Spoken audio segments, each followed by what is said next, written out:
T shirt જોઈએ છે? આવી જાઓ. શર્ટ જોઈએ છે? આવી જાઓ.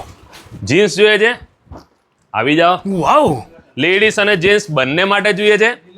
આવી જાઓ. બ્રાન્ડેડ જોઈએ છે? અને એ પણ ડિસ્કાઉન્ટ સાથે? તો આવી જાઓ. તું સમજા? હા મિત્રો, તો ફાઇનલી આપણે આજે આવી ગયા છે કિલરના ફેક્ટરી આઉટલેટમાં. અહીંયા તમને અંડરગાર્મેન્ટ, ટ્રેક છે, ટી શર્ટ તમે જોઈ શકો છો, શર્ટ્સની એક વેરાયટી તમે જોઈ શકો છો. જીન્સ પર તમને મળી જવાના છે, એમાં પણ લેડીઝ અને જેન્ટ્સ બંને માટે. અને જો ડિસ્કાઉન્ટની વાત કરીએ ને તો બોસ અપ ટુ 50% ડિસ્કાઉન્ટ બ્રાન્ડેડમાં રહેવાનું છે. સૌથી પહેલા આપણે જીન્સની ઓફરની વાત કરી લઈએ. એમઆરપી તમે જોઈ શકો છો 2999, એટલે 50% ઓફ ગણવા જઈએ તો 1500માં તમને પડે. પણ જો તમે 3 જીન્સ ભેગા લો છો તો ફક્ત 3400 રૂપિયામાં તમને 3 જીન્સ મળી જવાના છે.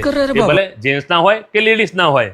હવે જો શર્ટના ડિસ્કાઉન્ટની વાત કરીએ ને તો એમઆરપી છે 1399, જો આ તમને 850 પડે છે. એટલે શર્ટમાં પણ બોસ 30% લઈને 50% સુધીનું ડિસ્કાઉન્ટ છે. હવે જો બોસ ટી શર્ટના ડિસ્કાઉન્ટની વાત કરીએ ને તો કોલર વાળી હોય કે કોલર વગરની હોય, અપ ટુ 50%, 50% ડિસ્કાઉન્ટ તમને મળી રહેવાનું છે. સાથે સાથે અંડરગાર્મેન્ટ અને ટ્રેક પણ તમને અહીંયા જ મળી જવાના છે. હવે જો એડ્રેસની વાત કરીએ તો કિલરનું ફેક્ટરી આઉટલેટ આવેલું છે ખેતા તલાવની એકદમ બાજુમાં, જય કોર્નરની એકદમ સામે, નડિયાદમાં.